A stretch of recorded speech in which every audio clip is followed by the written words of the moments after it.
என்ன ரோல்ல பிளேஸ் ஆனீங்க? அதுக்கு என்னென்ன பிரிப்பரேஷன்ஸ் நீங்க ஸ்டார்ட் பண்ணிட்டீங்க? டைனமிக்கா எல்லாத்தையும் படிச்சுட்டு இருக்கோம். ஒரு 2 மந்த்ஸா தான் பிளேஸ்மெண்ட் ப்ரிப்பேர் பண்ணிருக்கேன். என்ன கான்செப்ட்ஸ் கவர் பண்ண ஸ்டார்ட் பண்ணீங்க? எதுல கவர் பண்ணீங்க? Drivers, LeetCode, HackerRank அந்த மாதிரி பிளாட்ஃபார்ம்ஸ்ல ஒர்க் பண்ணுச்சு. என்னென்ன ப்ரோக்ராமிங் லாங்குவேஜஸ் நீங்க வந்து குட் அட்ன்ற மாதிரி ஏதாவது இருக்கா?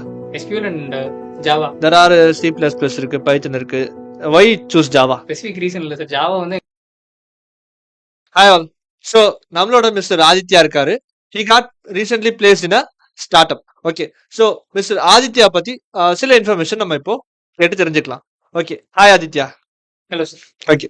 ஆதித்யா, ஸோ உங்களோட பேக்ரவுண்ட் சொல்லுங்க. பர்டிகுலரா உங்களோட அகடமிக் பேக்ரவுண்ட் சொல்லுங்க. Sir myself Jai Aditya and I am computer science engineer from Hosur. Okay. So நீங்க 11th 12th என்ன எடுத்தீங்க? ஆக்சுவலாக நான் 11th 12th படிக்கல. டிப்ளமோ பண்ணேன். Diploma in mechanical engineering. Then இந்த ஆப்பர்ச்சுனிட்டி வந்து கிடைச்சது. லேட்டரல் என்ட்ரியில் நான் வந்து I studied BE computer science engineering. அப்புறம் I got placed. Why CS? எப்பயுமே அந்த டெக் மேல ஒரு அட்மிரேஷன் இருந்துகிட்டே இருக்கும். அது டெக் மேல ஒரு இன்ட்ரெஸ்ட் இருந்துகிட்டே இருக்கும். ஸோ பேக் தென் வந்து டிப்ளமோ வந்து ஒரு சுச்சுவேஷனால டிப்ளமோ எடுத்தேன் ஒரு ஜாப்க்காக. அப்புறம் வந்து வேலையும் கிடைச்சது. 1 இயர் ஒர்க் பண்ணிட்டு அதுக்கப்புறம் I left the job and I join CS. Okay. So என்ன கம்பெனில பிளேஸ் ஆனீங்க? எவ்வளவு சிடிசில பிளேஸ் ஆனீங்க? சாச்சுரம்னு ஒரு start up, it's in Bangalore. CTC வந்து ஒரு 4.5 LPA. என்ன ரோல்ல பிளேஸ் ஆனீங்க? அதுக்கு என்னென்ன ப்ரிப்பரேஷன்ஸ் நீங்க ஸ்டார்ட் பண்ணிட்டீங்க? ரோல் வந்து big data engineer. So preparation எடுத்துக்கிட்டிங்கன்னா இந்த ரோலுக்கு நான் ப்ரிப்பேர் பண்ணல. ஸோ ஆஸ் அ ஃப்ரெஷராக வந்து டைனமிக்காக வந்து எல்லாத்தையும் ஓவரால் கம்ப்யூட்டர் இன்ஜினியராக நான் டெவலப் பண்ணிக்கிட்டேன். இந்த ரோல் எனக்கு வந்து கிடைச்சது. நான் வந்து இந்த ரோலுக்கு பர்டிகுலராக ப்ரிப்பேர் பண்ணல. ஸோ இந்த ரோல் பார்த்தீங்கன்னா நீங்க வந்து 1 மந்த் பேக் லேண்ட் ஆயிட்டீங்க. ஸோ இதுக்கான ஒரு ப்ரிப்பரேஷன்ஸ் நீங்க தனியா இண்டிவிஜுவலா ஸ்டார்ட் பண்ணிருப்பீங்களா? இல்லை சார், ஆக்சுவலாக டைனமிக்காக தான் ப்ரிப்பேர் பண்ணிருக்கேன். நான் வந்து பர்டிகுலராக ரோலுக்குன்னு ப்ரிப்பேர் பண்ணல. ஒரு ஃபுல் ஸ்டாக் இன்ஜினியராக, ஒரு பிக் டேட்டா இன்ஜினியர் அந்த மாதிரி ஒரு ரோல் டெவலப்பர் அந்த மாதிரி ப்ரிப்பேர் பண்ணல. டைனமிக்காக எல்லாத்தையும் படிச்சுட்டு இருக்கோம். ஒரு 2 மந்த்ஸாக தான் பிளேஸ்மெண்ட் ப்ரிப்பேர் பண்ணிருக்கேன். ஓகே. பிளேஸ்மெண்ட்ஸ்க்கு நீங்க என்னென்ன ப்ரிப்பரேஷன்ஸ் பண்ணீங்க? என்னென்ன டெக்னாலஜிஸ் கான்செப்ட்ஸ் கவர் பண்ண ஸ்டார்ட் பண்ணீங்க? எதுல கவர் பண்ணீங்க? சார் ஸ்ட்ரைவர்ஸ்னு ஒரு வெப்சைட் இருக்கு. ஸோ அதுலேயே வந்து எல்லாமே வந்து நம்ம ஸ்டார்ட் டு எண்ட் வந்து என்னென்னலாம் பண்ணணுமோ ஒரு ஒரு ஒரு பிளேஸ் ஆகிறதுக்கு என்னெல்லாம் பண்ணணுமோ அதெல்லாமே அவங்களே சொல்லித் தராங்க. ஸ்ட்ரைவர்ஸ் அப்ரோச் பண்ணேன். அப்புறம் லீட் கோட், ஹேக்கர் ரேங்க் அந்த மாதிரி பிளாட்ஃபார்ம்ஸ்லாம் ஒர்க் பண்ணுச்சு. என்னென்ன ப்ரோக்ராமிங் லாங்குவேஜஸ் நீங்க வந்து ஒரு லைக் யூ ஆர் குட் அட்ன்ற மாதிரி ஏதாவது இருக்கா? SQL and Java. Okay. There are C++ இருக்கு, Python இருக்கு. Why choose Java? Specific reason இல்லை சார். ஜாவா வந்து எங்களுக்கு சப்ஜெக்டாக வந்தது. அது படிச்சிருந்தோம் ஆல்ரெடி. இனிஷியலாக அது கொஞ்சம் தெரியும். அதனால அப்படியே பிளேஸ்மெண்ட்ஸில் வந்து ஜாவாவே நம்ம எடுத்துப்போம் அப்படின்னு சொல்லிட்டு பண்ணிட்டு இருக்கோம். பட் ஆனால் இப்போ இருக்க ரோலுக்கு வந்து பைத்தன் தேவைப்படுது. I start preparing Python. Okay. உங்களோட இன்டர்வியூ எக்ஸ்பீரியன்ஸ் பத்தி சொல்ல முடியுமா? எத்தனை ரவுண்ட்ஸ் இருந்துச்சு? என்னென்ன ரவுண்ட்ஸ் இருந்துச்சு? அதுல நீங்க எப்படி பெர்ஃபார்ம் பண்ணீங்கன்னு? Okay. 4 rounds of interview. First வந்து aptitude and coding. Second round வந்து technical 1, third round technical 2 and final round HR. Technical 1ல வந்து என்ன கேட்டாங்கன்னா, பேசிக்காக வந்து ஒரு 2 SQL queries கேட்டாங்க, 2 ஜாவா கொஸ்டின்ஸ், அப்புறம் பைத்தன் வந்து ஒரு கொஸ்டின் கேட்டாங்க. ப்ராஜெக்ட்டை பத்தி கொஞ்சம் கேட்டாங்க. இப்போ செகண்ட் ரவுண்ட் ஆஃப் டெக்னிக்கல்ல வந்து ஃபுல்லாவே வந்து ப்ராஜெக்ட்டை பத்தி கேட்டாங்க. என்ன ப்ராஜெக்ட் பண்ணிருக்கீங்க, என்னென்ன டூல்ஸ் யூஸ் பண்ணீங்க, உங்க கான்ட்ரிபியூஷன் அந்த மாதிரிலாம் கேட்டாங்க. Final round HR. ப்ராஜெக்ட்ஸ்ல நீங்க கண்டிப்பா ஒர்க் பண்ணிருப்பீங்க. ஏதாச்சும் ஒரு ப்ராஜெக்ட் பத்தி ஓகே ஒரு 2 லைன்ஸ்ல சொல்ல முடியுமா? அதுல உங்களோட கான்ட்ரிபியூஷன் என்னன்றத சொல்லிடுங்க. நாங்கள் சிஇபின்னு ஒரு ப்ராஜெக்ட் பண்ணுவோம். அது ஒரு சப்ஜெக்ட் மாதிரி.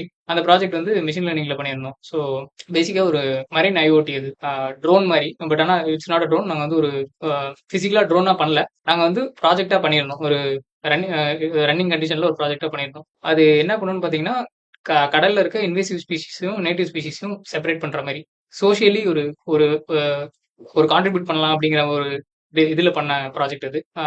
என்ன என்ன பண்ணணும்னு பார்த்தீங்கன்னா, இன்வேசிவ் ஸ்பீஷிஸ் வந்து இந்த இந்த இடத்துக்கு சம்மந்தம் இல்லாத ஸ்பீஷிஸ். அது என்ன பண்ணணும்னா ஃபுட் செயினை வந்து டாமினேட் பண்ண ஆரம்பிச்சிடும் ஒரு கட்டத்துக்கு அப்புறம். டாமினேட் பண்ணுறதுனால என்ன ஆகுதுன்னா, நிறைய ஸ்பீஷிஸ் வந்து எக்ஸ்டிங்க்டாக போகும். ஸோ அந்த காரணத்தினால இப்போ என்ன பண்ணுவோம், நாங்கள் எங்களோட ட்ரோனை ஐடென்டிஃபை பண்ணணும்னா இன்வேசிவ் ஸ்பீஷிஸ், அதாவது இந்த லோக்கலுக்கு இந்த இடத்துக்கு சம்மந்தம் இல்லாத ஸ்பீஷிஸ் ஐடென்டிஃபை பண்ணி அதை செப்பரேட் பண்ணணும். ஸோ தட்ஸ் டூல்ஸ் பார்த்தீங்கன்னா RCNN, CNN இந்த மாடல்ஸ் தான் யூஸ் பண்ணியிருந்தோம். வேரியபிள் ஆட்டோ என்கோடர்ஸ் எல்லாம் வந்து ஒரு மல்டி மாடல் AI. ஸோ அதனால image data set, acoustic data sets and audio data sets இந்த மாதிரி ஒரு 3 different types of data set எடுத்து இன்டிகிரேட் பண்ணியிருந்தோம். ஓகே. ஸோ இது ஆல்மோஸ்ட் கவரிங் அண்டர் AI தான். ஓகேவா? ஸோ இந்த கான்செப்ட்ஸ்லாம் நீங்க உங்களோட அகாடமிக் சைட்ல நீங்க கவர் பண்ணீங்களா? இல்லனா உங்களோட ஓன் செல்ஃப் இன்ட்ரெஸ்ட்ல கவர் பண்ணி ஓன் ரிசர்ச்சா? அகாடமிக்லயும் மிஷின் லேர்னிங்னு ஒரு சப்ஜெக்ட் இருந்தது. அதுலயும் கொஞ்சம் லேர்னிங் இருந்தது. ஆனா மோஸ்ட்லி நாங்க வந்து கொஞ்சம் எக்ஸ்டர்னலா படிச்சோம். எக்ஸ்டர்னலா லேர்ன் பண்ணிக்கிட்டோம். வீடியோஸ் நிறைய ஆன்லைன்ல இருக்கு. யூடியூப்ல இருக்கு. அந்த வீடியோஸ்லாம் பார்த்து நாங்க லேர்ன் பண்ணிட்டு ப்ராஜெக்ட் மூவ் பண்ணோம். ஓகே. ஸோ உங்கள மாரி ஃப்ரெஷர்ஸ் ஓகே. உங்கள மாரி freshers there will be like trying either in placements இல்லன்னா வெளிய ட்ரை பண்ணலாம். ஸோ அவங்களுக்குலாம் பிரிப்பரேஷன் என்னன்றதும், எப்படி ப்ரிப்பேர் பண்ணலான்றது சொல்லுங்க. Plus what they can expect outside. என்ன எக்ஸ்பெக்ட் பண்றாங்க வெளில அப்படின்றது. ப்ரிப்பரேஷன் எடுத்துக்கிட்டா வந்து ஏதோ ஒரு லாங்குவேஜ்ல ஸ்ட்ராங்கா இருக்கணும் சார். நீங்க ரோல் பர்டிகுலரா ப்ரிப்பேர் பண்ணணும்னு அவசியம் இல்ல. இல்ல ஒரு ஃப்ரெஷரா இருக்கோம்னா டைனமிக்கா எல்லாமே தெரிஞ்சிருக்கிறது நல்லது. பொதுவா எல்லா ரோல்லையும் கொஞ்சம் கொஞ்சம் தெரிஞ்சுக்கிறது நல்லது. பட் ஆனா ரோல் ஸ்பெசிஃபிக்கா பண்ணணும்னா நீங்க வந்து ஃபுல்லா அதுல இறங்கிடணும். பட் ஆனா ஃப்ரெஷருக்கு டைனமிக்கா எல்லாத்தையும் தெரிஞ்சுக்கிறது நல்லது. அப்புறம் என்ன எதிர்பார்க்கறாங்கன்னா, அதான் ஒரு லாங்குவேஜ்ல வந்து டாமினன்ஸ் இருக்கணும். அதுல எல்லாமே தெரிஞ்சிருக்கணும். எதை கேட்டாலையும் தெரியிற மாதிரி இருக்கணும். அப்புறம் கன்சிஸ்டன்சி கன்சிஸ்டன்சி ஓகே. கன்சிஸ்டன்சி ஒரு 2 ஹார்ஸ் ஆஃப் 1 மந்த் பண்ணா போதும் சார். 2 ஹார்ஸ் கன்சிஸ்டன்டா ஒர்க் பண்ணிட்டே இருந்தா லீட் கோட்ல 50 problems so practice is essential okay. ஒரு 50 okay. Problems in LeetCode, ஒரு ஹேக்கர் ரேங்க்ல ஒரு 100 ப்ராப்ளம்ஸ்னா capable to attend any interview. In case okay. Like என்னன்னா வந்து you are like given an opportunity to enroll in a PG program. So, Will you take the shot or will you like try to like learn through your work? the path I came is different from the path all others are. So நான் இப்போதைக்கு நான் என்னோட நான் என்ன choose பண்ணேன்னா work பண்ணிட்டு கத்துக்கிறது தான் பெட்டர்னு நான் நினைப்பேன். டைம் இருக்கு பிளஸ் ஃபினான்ஷியலி ஸ்டேபிள், அப்புறம் ஒரு மணி ஒரு இது இல்லை அப்படின்னு நினைச்சாங்கன்னா they can go for ME பண்ணலாம், பிஹெச்டி கூட பண்ணலாம். இன்னும் லைஃப் லாங் லேர்ன் பண்ணிட்டே இருக்கிறது தான். அதனால thank you Aditya. Thanks lot. Okay. So இந்த வீடியோல பாத்தீங்கன்னா we covered like Aditya's preparation and is like path okay. So இந்த வீடியோ உங்களுக்கு ஹெல்ப்ஃபுல்லா இருக்கும்னு நினைக்கிறேன். ஸோ தேங்க்யூ ஃபார் வாட்சிங்.